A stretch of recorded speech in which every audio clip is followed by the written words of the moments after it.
आदाब नाजरीन, आप देख रहे हैं गुलिस्तान न्यूज़। अभी तक का उर्दू खबरनामा लेकर मैं आपका मेज़बान गौहर कुछ आपकी खिदमत में हाजिर। तफसीलात से पहले अभी तक की सुर्खियों पर एक नजर।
और अब पेश खबरों की तफसील। मरकजी वजीर खजाना निर्मला सीतारमन मुमकिन तौर पर 23 नवंबर को जम्मू कश्मीर के 2 रोज़ा दौरे पर जा रही हैं। ये सीतारमन का 5 अगस्त 2019 को मरकजी हुकूमत के जम्मू कश्मीर के खसूसी दर्जे दफ़ा 370 के खात्मे और रियासत को 2 वफाकी हिस्सों में मुनक़सिम करने के फैसले के बाद पहला दौरा होगा। सरकारी ज़राए का कहना है कि मरकजी वजीर खजाना अपने 2 रोज़ा दौरे के लिए 23 नवंबर को जम्मू पहुंचेगी। उन्होंने बताया कि निर्मला सीतारमन दफ़ा 370 की तनसीब और कोरोना वबा के बाद मुतासर मईशत की सूरत हाल का जायजा लेंगी। ज़राए ने मजीद बताया कि वज़ीर ख़जाना अपने दौरे के पहले रोज़ जम्मू हाट में तिजारत और सन्नत से वाबस्ता वफूद के साथ बातचीत करेंगी। उन्होंने मजीद कहा कि निर्मला सीतारमन यूनियन टेरिटरी में सरमायाकारी, तरक्की और मैन्युफैक्चरिंग सरगर्मियों से मुतल्लिक मामलात के बारे में जानकारी हासिल करेंगी।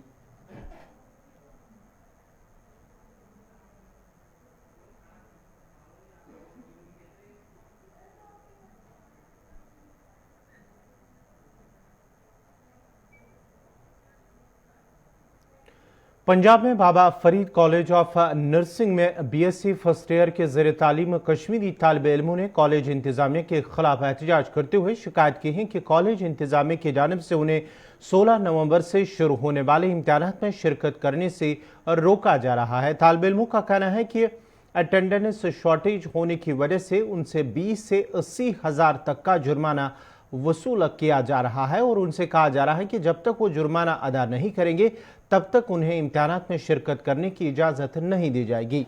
उधर इंतजामिया का कहना है कि इस हवाले से बहुत जल्द फैसला होगा ताकि तालिब इल्मों का साल ज़ाया न हो।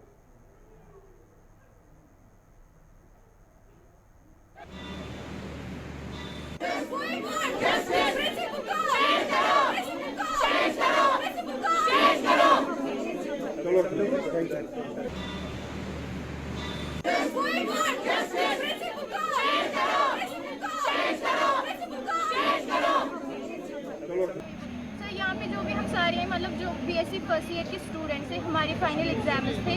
We only from the Kashmiri. Okay. हमारी फाइनल एग्जाम्स थे 16 को हमारा फर्स्ट पेपर था। ठीक है। तो हमारी रोल नंबर स्लिप नहीं एलो इसकी वजह से नहीं दी थी कि उन्होंने हम पे फाइन लगाया था। फाइन भी कोई जेन्युइन सा फाइन नहीं था जो हम दे सकते थे। फाइन बहुत ज़्यादा था, 30,000, 50,000, 80,000 तक का फाइन था। वो है इस बेस पे था कि हम 2 मंथ के लिए हम घर पे थे, जिसकी कोविड की वजह से घर पे थे। फिर हमारे ऑनलाइन क्लास ऑनलाइन क्लास हम अटेंड करते पर कोई स्किप होता था, क्योंकि कश्मीर की मतलब हालत पता ही, वहाँ पे नेटवर्क की प्रॉब्लम कितनी होती। कोई क्लास हमने मतलब स्किप हुआ था तो मैम ने बोला उसी की वजह से अटेंडेंस शॉर्टेज, और फाइन इतना सारा मतलब ज़्यादा चढ़ा है जो हम एफोर्ड नहीं कर सकते। फिर हमारा मतलब एग्जाम था जिस दिन 16 को हम मैम के पास गए थे, पहले ही गए थे कि हमें एफोर्ड मतलब रोल नंबर स्लिप दीजिए, पर उसने एलो नहीं किया। फिर 16 को सुबह हम इतना रोए, उसके पेट भी पकड़े कि हमें एलो कर दीजिए प्लीज़ मैम, बस हमारे फ्यूचर का सवाल है। उसने बोला फ्यूचर आपके, मैं क्या कर दूँ कि फाइन पे कर दो, जाओ एग्जाम देने के लिए। आपने रिटन में एप्लीकेशन दी है इस चीज़ के लिए? Yes sir. फिर वहाँ पे बहुत सारे अनकॉन्शियस हुए तो हमारा फर्स्ट पेपर मिस हुआ। फिर उन्होंने रोल नंबर सिर्फ हमें दी, जब घर वालों ने मतलब कॉल की, वो भी मतलब उस शाम को इवनिंग को दी थी, मतलब उस दिन हमारा फ्यूचर मतलब खराब हुआ था, पहला पेपर हमें मिस हुआ ही। हाँ, स्टोरी ये है कि हमारे जो कॉलेज है इन्होंने हम पे बहुत सारा फाइन लगाया है ताकि ये लोग एग्ज़ाम ना दे पाए। इन्होंने हमारी शॉर्टेज निकाली, शॉर्टेज पे फाइन लगाया 70,000 रुपये, जो कि नॉन एफोर्डेबल है, जो कि हम एफोर्ड नहीं कर पा रहे हैं। और रोल नंबर स्लिप भी इशू कब की, जब हमारा एक जो पेपर है वो मिस हो गया था। आप मुझको बताइए कि यूनिवर्सिटी ने रोल नंबर स्लिप इशू कर दिए थे, तो एक पेपर मिस होने के बाद क्यों कॉलेज ने हमको जो है एलो किया? और अगर शॉर्टेज थी वो एक पेपर के लेने में, हमारे 5 पेपर के लिए थी, तो एक पेपर हमारा मिस क्यों हो गया? 3 बार यहाँ पे सुसाइड अटेम्प्ट हो गई, 3 बार है। इतना डिप्रेस कर दिया गया, इतना स्ट्रेस में डाला गया कि अनकॉन्शियस हो गए बच्चे। हाँ, और यहाँ पे ये भी बताया जा रहा है कि ये मुस्लिम से कश्मीर के, इनसे बदबू आ रही है। गर्ल्स के बारे में, लड़कियों के बारे में ये बताया गया कि इनसे बदबू आ रही है। कौन ये कमेंट करता है? ये प्रिंसिपल मैम करती है, और वो बोलती है मैं इनको बाहर मस्जिद के बाहर निकाल, लड़कियों के बाल खींचकर इनको इस कॉलेज से बाहर निकाल। ਬਿਲਕੁਲ ਜੀ, ਇਹ ਕਸ਼ਮੀਰ ਦੇ ਬੱਚੇ ਨੇ, ਇਹ ਪਿਛਲੇ ਕਾਫੀ ਸਮੇਂ ਤੋਂ ਪਿਛਲੇ ਈਦ ਦੇ ਤਿਉਹਾਰਾਂ ਦੇ 2-3 ਮਹੀਨੇ ਆਏ ਨਹੀਂ, ਉਸ ਕਰਕੇ ਇਹਨਾਂ ਦੀ ਕਾਫੀ ਐਬਸੈਂਟ ਹੋ ਗਈਆਂ ਸੀਗੀਆਂ, ਔਰ ਉਸ ਕਰਕੇ ਜਿਹੜੀ ਹੈ ਇਹਨਾਂ ਦੀ ਪ੍ਰੋਬਲਮ ਆਈ ਹੈ। ਪ੍ਰਿੰਸੀਪਲ ਮੈਡਮ ਨੇ ਕਿਹਾ ਤੁਹਾਡੀ ਐਬਸੈਂਟ ਬਹੁਤ ਜ਼ਿਆਦਾ ਨੇ, ਤਾਂ ਇਹਨਾਂ ਨੇ ਕਿਹਾ ਵੀ ਅਸੀਂ ਜਿਵੇਂ ਵੀ ਅਸੀਂ ਤਾਂ ਪੇਪਰ ਦੇਣੇ ਆ। ਮੈਡਮ ਨੇ ਕਿਹਾ ਵੀ ਇਹ ਰੂਲ ਜੋ ਯੂਨੀਵਰਸਿਟੀ ਦੇ ਨੇ 85% ਅਟੈਂਡੈਂਸ ਚਾਹੀਦੀਆਂ, ਤੁਹਾਡੀਆਂ ਉਹ ਨਹੀਂ ਪੂਰੀਆਂ ਹੋ ਰਹੀਆਂ, ਇਸ ਕਰਕੇ ਤੁਹਾਡਾ ਇੱਕ ਪੇਪਰ ਜਿਹੜਾ ਉਹ ਨਹੀਂ ਦਿੱਤਾ ਜਾ ਸਕਦਾ। ਤੇ ਉਸ ਕਰਕੇ ਜਿਹੜੇ ਅਸੀਂ ਨੈਕਸਟ ਈਅਰ ਇਹ ਅਸੀਂ ਕਿਹਾ ਵੀ ਬੇਸ਼ੱਕ ਦੂਜਾ ਪੇਪਰ, ਬਾਕੀ ਸਾਰੇ ਪੇਪਰ ਅਸੀਂ ਅਲਾਉ ਕਰਤਾ। ਅਸੀਂ ਕਿਹਾ ਚਲੋ ਤੁਹਾਡਾ ਸਾਲ ਨਾ ਖਰਾਬ ਹੋਵੇ, ਤਾਂ ਉਸ ਤੋਂ ਬਾਅਦ ਪੇਪਰ ਕੰਟੀਨਿਊ ਹੋ ਰਹੇ ਸੀ। ਉਸ ਦੇ ਰੂਲ ਰੈਗੂਲੇਸ਼ਨ ਨੂੰ ਮੇਨਟੇਨ ਕਰਨ ਲਈ ਕੁਝ ਫਾਈਨ ਹੁੰਦੇ ਨੇ, ਹਰ ਇੱਕ ਨੂੰ ਲੱਗਦਾ ਹੈ। ਪਰ ਮੈਂ ਕਸ਼ਮੀਰ ਦੇ ਬੱਚਿਆਂ ਨੂੰ ਉਹਨਾਂ ਦੀ ਇੱਕ ਡਿਮਾਂਡ ਸੀ, ਮੈਂ ਕਿਹਾ ਬਿਲਕੁਲ ਤੁਹਾਡਾ ਹੈ, ਪਰ ਅਸੀਂ ਤੁਹਾਡੇ ਤੋਂ ਬਿਲਕੁਲ ਫਾਈਨ ਨਹੀਂ ਲਵਾਂਗੇ। ਅਸੀਂ ਉਹਨਾਂ ਤੋਂ ਕੋਈ 1 ਰੁਪਏ ਫਾਈਨ ਨਹੀਂ ਲਿਆ ਫਸਟ ਈਅਰ ਤੋਂ ਸਾਲ ਕਰਕੇ। ਅਸੀਂ ਕਿਹਾ ਕੋਈ ਗੱਲ ਨਹੀਂ, ਜੇ ਅਦਰ ਸਟੇਟ ਦੇ ਬੱਚੇ ਆ ਤਾਂ ਅਸੀਂ ਤੁਹਾਨੂੰ ਕੋਆਪਰੇਟ ਕਰਦੇ ਹਾਂ, ਕੋਈ ਗੱਲ। ਕੁਆਲੀਫਾਈਡ ਪ੍ਰਿੰਸੀਪਲ ਇਹੋ ਜਿਹੀ ਗੱਲ ਜਿਹੜੀ 20 ਸਾਲ ਦਾ ਤਜਰਬਾ ਹੋਵੇ, PhD ਹੋਵੇ, ਯੂਨੀਵਰਸਿਟੀ 'ਚ ਅੱਛੀਆਂ ਉਹਦੀਆਂ ਜੌਬਸ ਹੋਣ, ਉਹ ਨਹੀਂ ਹੁੰਦਾ। ਇਹ ਗਲਤ ਗੱਲ ਹੈ ਜੀ, ਜਾਣਬੁੱਝ ਕੇ ਕੁਝ ਪਰਸਨਾਂ ਵੱਲੋਂ ਇਲਜ਼ਾਮ ਲਾਏ ਜਾ ਰਹੇ ਨੇ, ਬੱਚਿਆਂ ਨੂੰ ਭੜਕਾਇਆ ਜਾ ਰਿਹਾ। ਰਾਣੀ ਕੋਈ ਗੱਲ ਹੀ ਨਹੀਂ ਹੈ। ਅਸੀਂ ਹੁਣ ਬੈਠੇ ਆ, ਤਹਿਸੀਲਦਾਰ ਸਾਹਿਬ ਡੀ ਸਾਹਿਬ ਨੂੰ ਆਇਆ, ਜਿਵੇਂ ਵੀ ਮਸਲਾ ਹੋਏਗਾ ਹੱਲ ਬੱਚਿਆਂ ਦਾ ਕਰਾਂਗੇ। सर सुनना चाह रहा है इन्ना कुछ वीडियो। जम्मू कश्मीर में बेरोजगारी की शरह में इजाफा बाइस तशवीश है, क्योंकि ऐसा लगता है कि यूनियन टेरिटरी में मुलाजमत या रोजगार के लिए तरबियत दिए जाने वाले प्लान में कोई बेहतरी नजर नहीं आई है। मरकज के जेर इंतजाम इलाके में बढ़ती हुई बेरोजगारी की शरह उन नौजवानों के लिए एक तवील मसला बनी हुई है जो जम्मू कश्मीर में निजी शोबे की अदम मौजूदगी में सरकारी मुलाजमतों के पीछे भागदौड़ रहे हैं। पेश है इस सिलसिले में हमारे डेस्क की ये रिपोर्ट।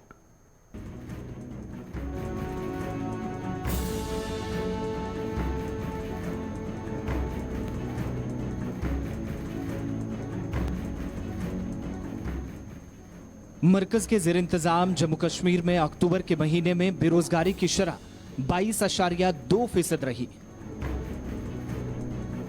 जो मुल्क की तमाम रियासतों और मरकज के जेर इंतजाम इलाकों में सबसे ज्यादा है। यूनियन टेरिटरी में बेरोजगारी की बुलंद शरह तशवीश का सबब बनी है, क्योंकि ऐसा लगता है कि मरकजी खित्ते में मुलाजमत या रोजगार के लिए तरतीब दिए जाने वाले प्लान में कोई बेहतरी नहीं आई है। शुमारियात और प्रोग्राम के नफाज की वजारत के मुताबिक सितंबर के मुकाबले में बेरोजगारी की शरह में मजीद इजाफा हुआ है, जब बेरोजगारी की शरह 21.6% बताई गई थी, जो 22.2% तक अक्टूबर के महीने में बढ़ गई। जम्मू कश्मीर में बढ़ती हुई बेरोजगारी की शरह उन नौजवानों के लिए एक तवील मसला बना है जो जम्मू कश्मीर में निजी शोबे की अदम मौजूदगी में सरकारी मुलाजमतों के पीछे भागने पर मजबूर हैं और मायूसी छाई है। वेल देखिए, ये सिंपल वर्ड्स में अगर इतना ही कहे कि ये बड़े अफसोस की बात है। आप देखें कि यहाँ पे ऑलरेडी जो कश्मीर की जो सिचुएशन है, स्पेसिफिकली अगर मैं कश्मीर की बात करूँ तो अगर आप देखेंगे यहाँ पे ऑलरेडी अनएम्प्लॉयमेंट को लेकर काफ़ी ज़्यादा बवाल रहा है काफ़ी सालों से। It is not because of like कि ये 3-4 सालों का या 5 सालों का मसला है।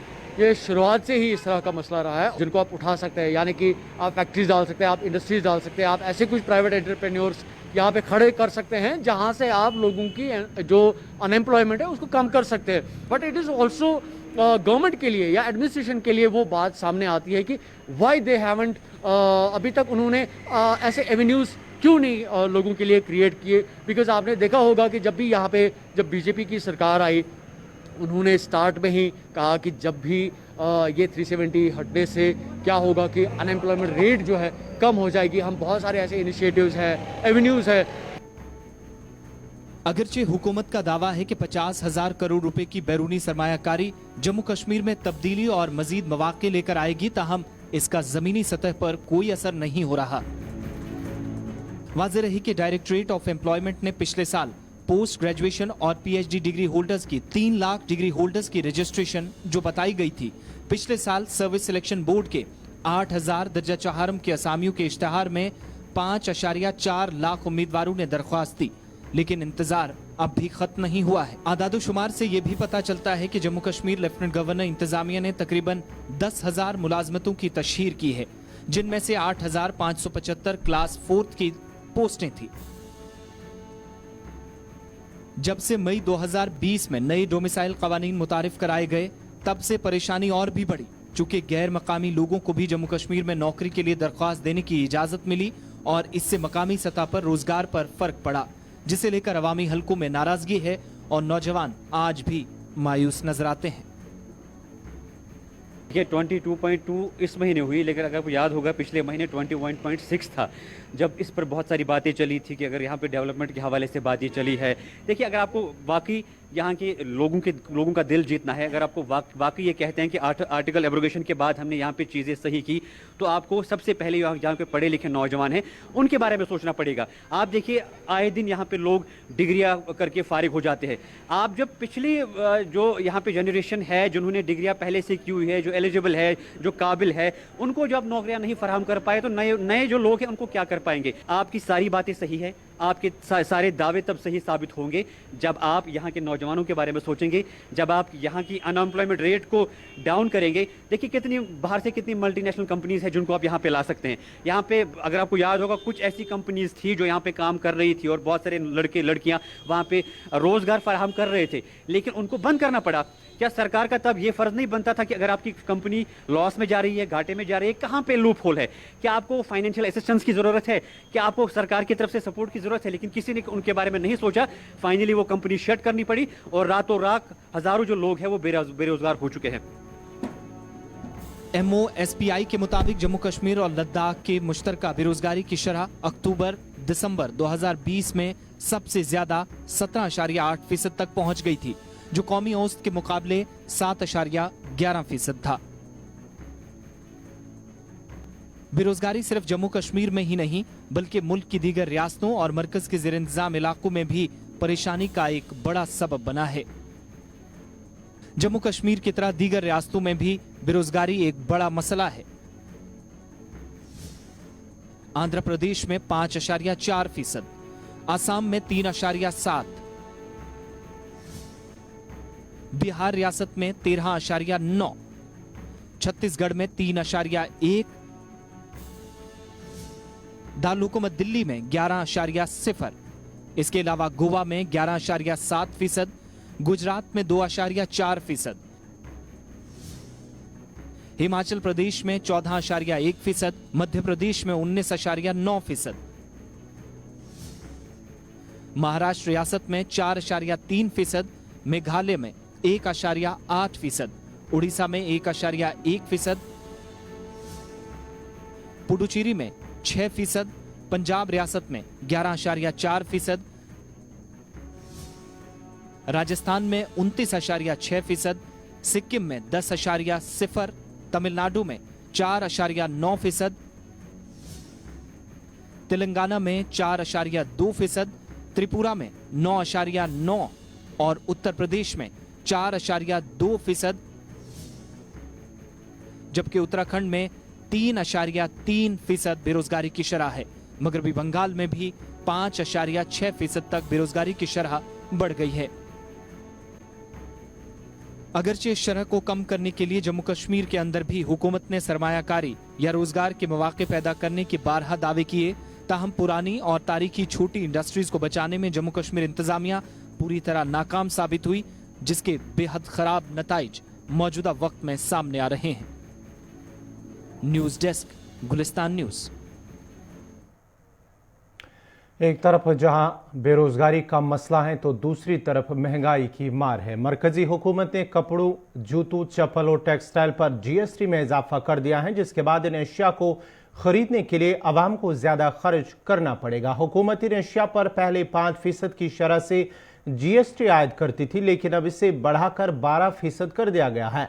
नई कीमतों का इतलाक जनवरी 2022 से होगा। Central board of direct taxes ने एक नोटिफिकेशन जारी करके जीएसटी में इजाफे की इतला फराहम की है। एक रिपोर्ट के मुताबिक काफी अरसा से यह इम्कान था कि हुकूमत रेडीमेड गारमेंट और टेक्सटाइल पर जीएसटी बढ़ा सकती है।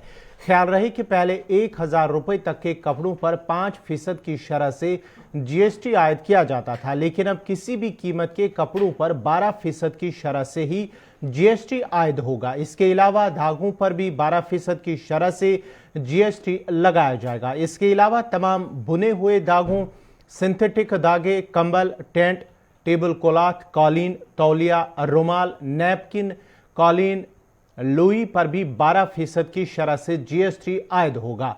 साथ ही जूतों पर आयद होने वाले जीएसटी की शरहों में भी इजाफा किया गया है।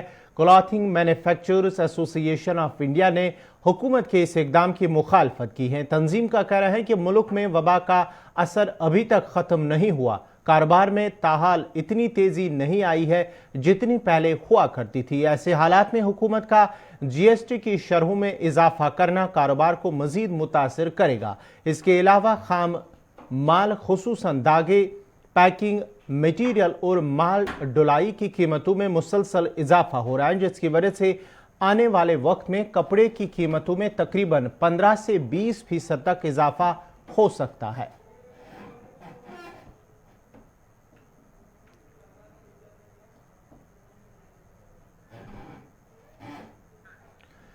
पाकिस्तान की जूनियर हॉकी टीम 24 नवंबर से 5 दिसंबर तक भुवनेश्वर में खेले जाने वाले जूनियर हॉकी आलमी कप में हिस्सा लेने के लिए कल भुवनेश्वर पहुंच गई है। पाकिस्तान 24 नवंबर को जर्मनी के खिलाफ अपनी मुहिम का आगाज करेगा। पाकिस्तानी टीम के अलावा जनूबी अफ्रीका की टीम भी भुवनेश्वर पहुंची। टूर्नामेंट में शिरकत के लिए Germany, Chile, Poland, Canada, Holland, France, Argentina और मलेशिया की टीमें पहले ही भुवनेश्वर पहुंच चुकी हैं। वर्ल्ड कप टाइटल के लिए 16 टीमें मध्य मुकाबल होंगी। ये मुसलसल तीसरा मौका होगा जब हिंदुस्तान जूनियर वर्ल्ड कप की मेजबानी कर रहा है। इससे कबल इसका एहतमाम बिलतरतीब साल 2013 और 16 में दिल्ली और लखनऊ में किया गया था। मेजबान और दिफाई चैंपियन हिंदुस्तान को पूल बी में कनाडा, फ्रांस और पोलैंड के साथ रखा गया है। पूल ई में बेल्जियम, मलेशिया, जनूबी अफ्रीका और चिली। पूल सी में हॉलैंड, स्पेन, कोरिया और अमेरिका, जबकि पूल डी में जर्मनी, अर्जेंटीना, पाकिस्तान और मिस्र है। हर टीम टूर्नामेंट के दौरान हर 5 दिन में ग्रुप मरहले में कुल 3 मैच खेलेगी, जिसके बाद 30 नवंबर को क्रॉस ओवर मैचों की सीरीज होगी। इसके बाद 1 दिसंबर से नॉकआउट मैचेस शुरू होंगे और आखिर में फाइनल 5 दिसंबर को खेला जाएगा।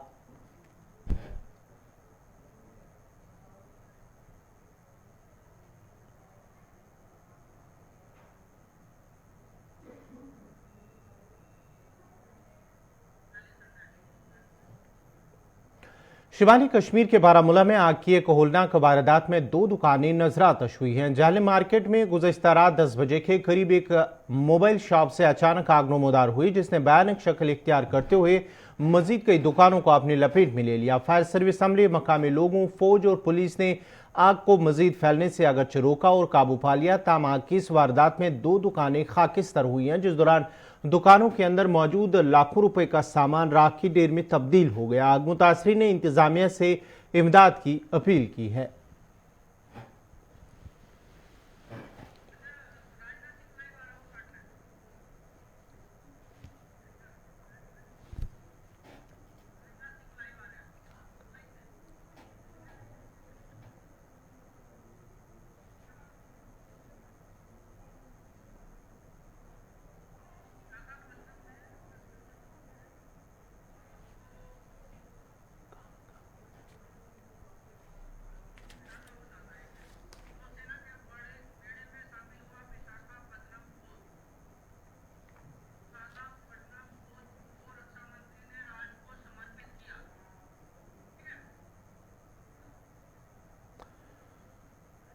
नाजरीन, हम आपको सीधे विशाखापट्टनम लिए चलते हैं, जहाँ इस वक्त वजीर दिफा राजनाथ सिंह मौजूद हैं और खिताब कर रहे हैं।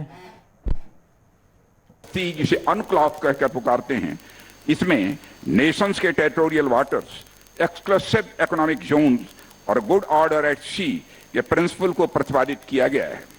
पर इन प्रिंसिपल्स की मनमानी व्याख्या एक रूल बेस्ड मैरीटाइम ऑर्डर की राह में बाधा उत्पन्न करती है।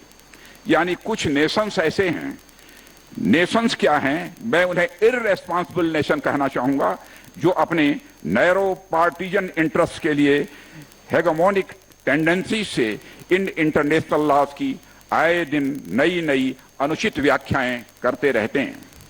व्यवस्था की दृष्टि से अनक्लास 1982 के नियम बहुत ही अहम हैं, पर उनकी मनमानी व्याख्या करके उन्हें लगातार कमजोर किया जा रहा है, यह चिंता का विषय है। भारत एक रेस्पॉन्सिबल मैरीटाइम स्टेक होल्डर के रूप में कंसेंसस बेस्ड प्रिंसिपल्स और पीसफुल, ओपन, रूल बेस्ड और स्टेबल मैरीटाइम ऑर्डर का सपोर्टर है।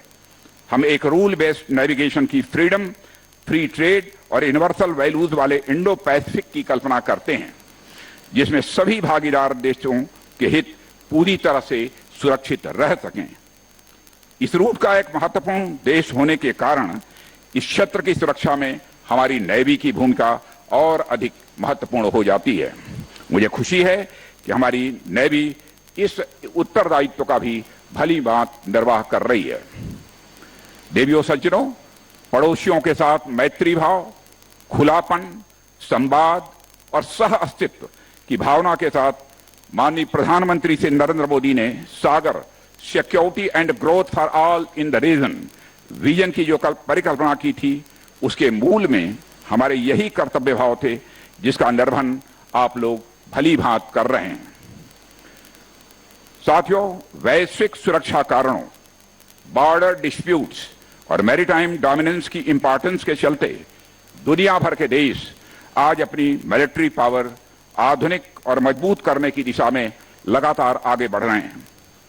मिलिट्री साजो सामान की मांग लगातार बढ़ रही है। रिपोर्ट्स बताती हैं कि अगले 1-2 साल यानी 2023 तक दुनिया भर में सुरक्षा पर होने वाले खर्च 2.1 ट्रिलियन यूएस डॉलर तक पहुंचने वाला है।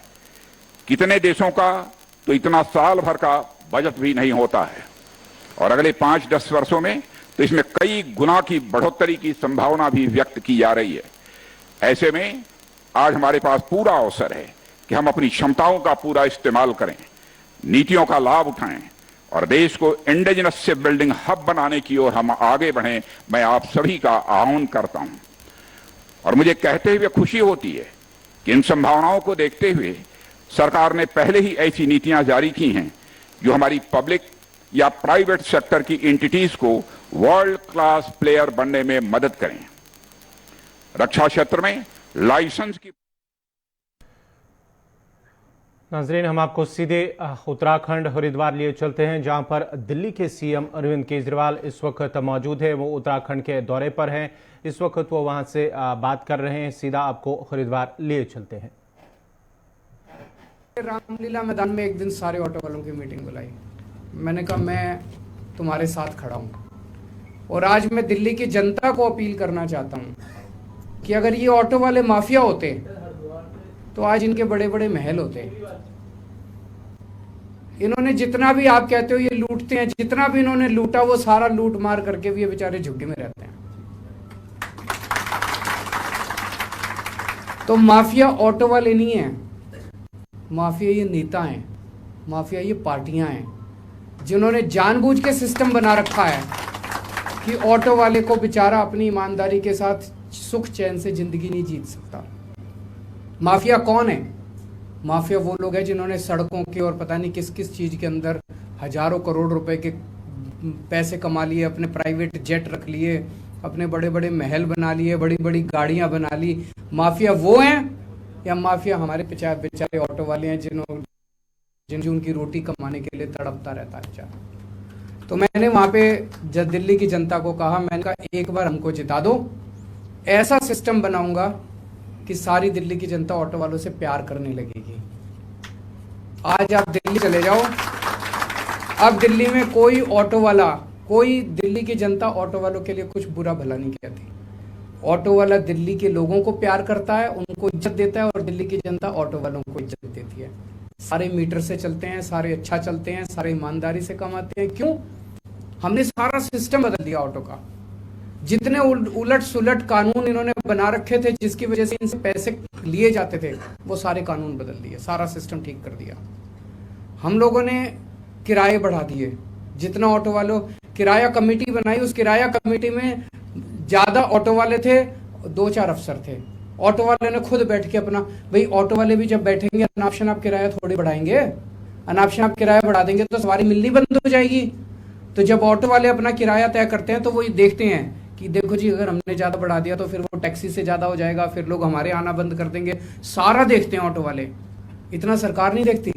तो ऑटो वालों ने खुद अपना किराया बनाया और आज सारी दिल्ली की जनता भी खुश है और ऑटो वाले भी खुश है। आज दिल्ली के ऑटो वाले मेरे को अपना भाई मानते हैं, छोटा भाई मानते हैं। ये थे हरिद्वार के अंदर दिल्ली के सीएम अरविंद केजरीवाल जो उत्तराखंड के दौरे पर है, मीडिया से बात कर रहे थे। तो इसी के साथ ही अभी तक का उर्दू खबरनामा इख्तिताम पजीर हुआ चाहता है। अपने मेज़बान गौहर कुछे को इजाज़त दीजिए। अल्लाह हाफ़िज़।